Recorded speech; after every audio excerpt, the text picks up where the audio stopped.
Hey everybody, sorry it's been so terribly long since I have been on here at all. So much has happened and I really want to get back into YouTube. I really miss it. I just started watching everyone's videos again and everything, and there's all new people. Some people have left. So I really have missed it. I just want to get back in. My channel is going to change a little bit though. Just to give you a little update on what's going on. Last videos I think I said we were going on to IVF. Which we did do. We tried IVF twice, and it didn't work either time. I did 2 retrievals because I wanted to do fresh egg cycles each time. So I did 2 retrievals, probably like, I don't know, 2 or 3 months apart. The first time it was better than the second time. The second time I think I hyperstimulated a little bit, which caused a lot of pain. But after the first time we ended up with like, I don't know, I can't remember. We have 5 eggs still frozen. But I just determined after the second failed attempt, I think I put 2 in each time. It's been over a year, so the details are a touch sketchy. But after the second time, I decided that enough was enough. That I just didn't want to keep pushing it because I felt like it was starting to take away from Nate a little bit. And I think that infertility, the first round where there's no kids, it's a lot different than the second time when there's kids. Because, like, I'd get bummed out. You know, you still go through that same high and low cycle all the time. And it would get, really hard, and he's still here. And I just felt really bad. Like, I felt like it was taking away from him. So, my husband really was pretty flexible either way. And we just decided that we just didn't want to continue on. I do still have the 5 embryos frozen, which I've actually decided that I'm going to donate to the facility, not for like implantation or anything like that, but just so, I guess they use them to like practice with. I'm not exactly sure what that involves, so that their techs can become better at whatever. So that's what we've decided to do. We haven't actually signed forms, right? Because you have to, it's obviously a huge legal thing. You have to sign something through Notary Public and all that kind of stuff. So I apologize. My desk is a mess. I'm jumping all over here. I've just recently reorganized my entire office. And I don't know what you can see, but it's a mess. So that's that about the IVF. So, I definitely would answer any questions anyone has about infertility or IVF. If you guys want videos on like my experience with it or whatever, just comment. I'll definitely do that. But I just think that my channel is going to switch from the infertility focus to more of a family mommy focus. Things have changed a little bit with my work situation as well. I think last time I was talking to you guys, I worked at home through a call center type work environment thing. I worked at a local fire station, and I did transcription for my friend. I still do the transcription. I've actually quit the fire station due to a whole long story I'm not going to get into, but it just wasn't working out. So I decided to leave there. Call center job, I left as well. It was actually ending anyway. I worked for Sprint. It was a vendor that worked through Sprint, and Sprint decided to move their services overseas, so we were going to be losing our jobs anyway. And in reality, I was only scheduled for 5 hours a week, and it just wasn't, so I just decided it wasn't what I wanted to do anymore, that I wanted to get a quote-unquote real job. So that's what I've been actually looking to do lately. I've had a couple interviews and things like that. I think I have really strong leads on things. Of course, this brings up the whole issue with Nate. What am I going to do with him? He had been going to a babysitter's while because now that he's older and he's not in a crib anymore, he doesn't always nap every day, so I couldn't work like during his nap. So he was actually going to a babysitter's to allow me to work a little bit. And that worked out really well. I mean, really, he always handles things so much better than I think he's going to. It's definitely me with the anxiety. It's definitely me that has a hard time adjusting to the newness of something, because he takes right off and does exactly what he's always done, which is to handle things like a champ, and it just surprises me. But what we've decided to do is actually put Nate in some kind of a preschool to get him ready for kindergarten, because he's 3.5. Well, he's over 3.5 now. He's going to be 4 in June. So the next year he'll go to kindergarten. I just want to, get him somewhere with a more structured environment versus just being at someone's house and playing. And not that he didn't, I'm sure they did stuff and, learn things and whatever. But, I really want to get him out into, with a lot of other kids. She had her own kids. But he needs to start being prepared for kindergarten. So I'm starting to look around a little bit for that. One place I really liked, it didn't have an opening for him right now, and I think they probably would have actually moved some things around to make the opening, but I kind of got into a disagreement with them in the fact that they want us to pay a registration fee, which is fine. It seems pretty standard across the industry. Other places we've talked to, it's the same thing. It varies widely on what it is. One place it was like $40. This place it was like $140. And that's fine. It's per year, whatever. I don't have a problem with that. But they want us to pay it now, which is the end of February. He wouldn't even start until beginning of March, most likely, depending on when I found a job. And then again in either April or May, because that's when where they do it yearly. And I said, well, I said, isn't there any way you can waive it this time or not have us pay it again? I said, I'm not going to pay it a month or two apart, because then on top of that, it's like it's actually $206 every week to send him there. And, you do get some kind of a discount when you do register. She said it varies, so I don't know exactly what it'd be, but usually it's like $20 or so. So, I said, you know what? I said, we'll just wait then to enroll him until after you have the yearly enrollment, because I'm just not going to pay it twice. I think that's just silly.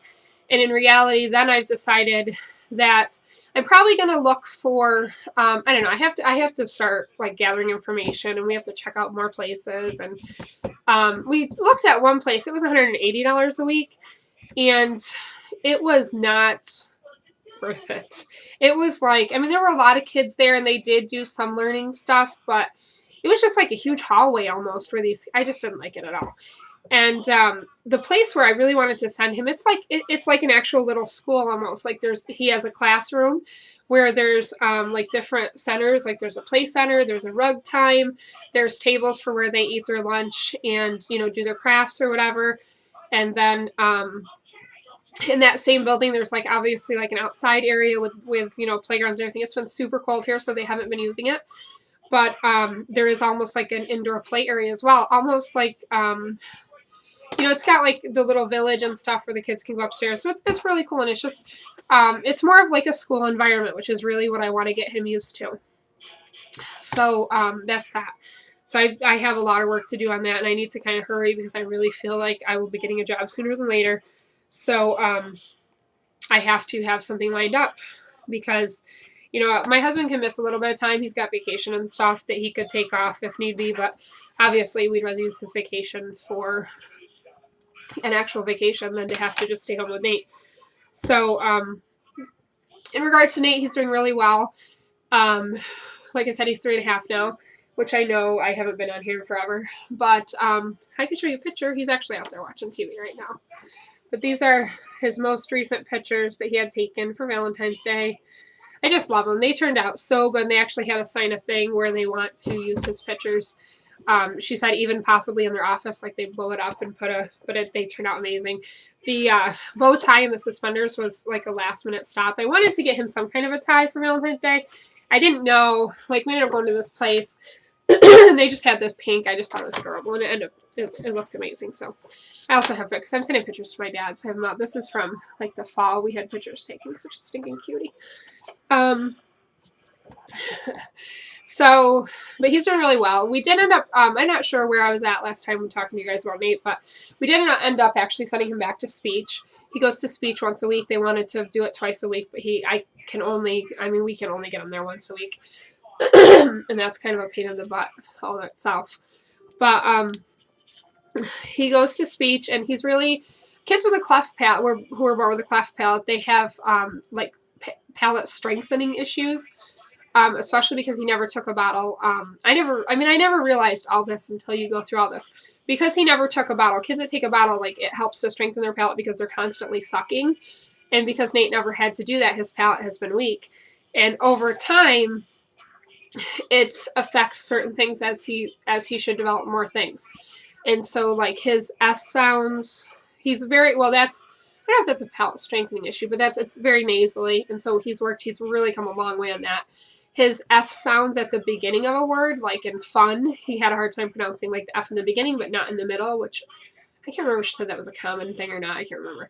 But and then he's had a hard time with like the G, because that's really a palate thing. Like your G's comes from the back and the back of the palate. Like G's and K's and things like that. So he's really done great working with her, and we've really practiced at home. And he even corrects himself now, which is kind of interesting. He knows what F words are, and he can, for right now we have him over exaggerate them, and that's what helps him. And he's done great with it. So, and I think it's kind of, I mean, he's always done good with her. This is the same girl that he went to when he was 3 months old. That's when we first started taking him there. And she worked to do the oral feeds and things like that. And she's really good. She's really, really good. For a short period of time, because we were always on a list to have someone come to the house, but it was a huge, long list. And a lot of people that are on that list just needed actual speech services, did not need the feeding aspect of it. They were older kids probably. And we couldn't ever find anyone. Well, we did find someone like a year ago, like 2013, that would have been toward the end. And we had, maybe it was like summer to fall. We had somebody come here. She was actually like a grad student at a local college here, and I didn't really care for her. Not that she was a very nice person and everything, but she didn't have the experience. And I think that kids that have gone through what Nate did with the cleft palate and everything, that's probably something that's more learned than taught. So I think that, so I pulled him out of that very, very shortly, a couple months. I mean, I didn't think, we had him in it for a little while, and then I thought he was really good. The speech therapist told us it's going to kind of go in steps, where he's going to be fine for a while, and then as he grows, his palate needs to strengthen more. Like as his mouth and jaw and everything grow a little bit, it makes the palate weaker because it's basically growing more. So it can, from time to time, he'll need speech. Because he's a little older, I don't know if this is the way it works all over, but in New York State, the way it works, once he turned 3, he no longer went through early intervention, which is what they go through from birth to 3. He had to switch over to the school system, so it has to go through a local school, which presents a whole other, like, mountains and mountains of paperwork. And every, I think 6 months or so, he has to be reevaluated for a need. And it's a little different this time because anytime school is off, like for Christmas break, for example, he could not go to speech. And I don't understand that, to be honest with you. It's not like speech is at school, speech is at a hospital. I mean, it doesn't make a lot of sense, but that's the way it is, so that's what we have to deal with. Yeah, so I think that's about it. I mean, things are, oddly enough, pretty much the same. I'm really looking forward to getting to work. I want to be out amongst adults. I really, really do. I crave that so much. I have some friends that I hang out with, just about every week we at least go to dinner or go shopping or something. And I really crave, I want to be back into work, and I want to have, working from home is kind of lonely, and I don't think people realize that. I mean, an ideal job would probably be where you work some at home, and you could go work at the office, whatever. I'd probably like that more, but just to work from home, I really don't have any desire to do it anymore. So, I want like an 8 to 5 Monday through Friday job. Because the other thing is, it started to really affect like our family time. The fire station, like if I'm running off the fire station all the time at night for meetings and to do stuff, because I really couldn't take Nate there during the day, we didn't have a lot of family time, and it was really starting to affect Nate, because it was almost like he was getting passed off. Like Paul would come home and then I would leave, and he didn't like that. He likes, obviously, for us all to be together. So we've had a lot more family time lately, obviously, since I'm not working. Only the one transcription job, which literally is like 2 hours a week. Usually it's Friday nights or Saturday mornings. I transcribe those for him. But it's just, things are so much better here. And we, as soon as I get a job, we have plans to do some like day trips and vacations and things like that. We're actually going to the first weekend of March. I've booked a hotel room to go to a city that's like 2.5 hours away from here. And we're going to go, there's like this huge play museum. We're going to go there, and people say it's amazing. So we're going to go up there for the night. I booked a hotel room with a pool. Nate's never been in a pool. He says he's a little scared, so I'm not sure how it's going to go over. But I think it'll be fun. We're going to see how it's going to work. And I plan on just we'll leave here Saturday morning, head up there, make some, excuse me, some stops along the way, do a little shopping or something. Get up there maybe like 5 or 6 at night and have dinner, and then just kind of hang out at the pool. And have that experience, maybe go to a room, watch a movie or something, just kind of hang out and spend time as a family. We've already agreed we're turning our phones off. I'm not going to be available to the world. You know, we really need that time. So, and then on that Sunday, they're open like 12 to 5 for the Play Museum. So we'll get up, we'll have breakfast, maybe get up and have early breakfast, then go to lunch before we actually head over there. We'll spend 12 to 5 there. 5 hours, I think, is going to be plenty enough time for him. I mean, because he's still little, so he doesn't have the attention span to spend all day at something. And then we'll come home. And then that'll be, I really want to do more stuff like that because obviously starting a new job, I won't have any, tons of vacation, if any. So a lot of weekend trips, I think, are going to be in order this summer and spring. So I hope everyone's doing well. Please list below any videos you guys want to see. Any questions you have, I'd definitely be glad to answer them as always. I hope everybody's doing great. Have a great day. Bye.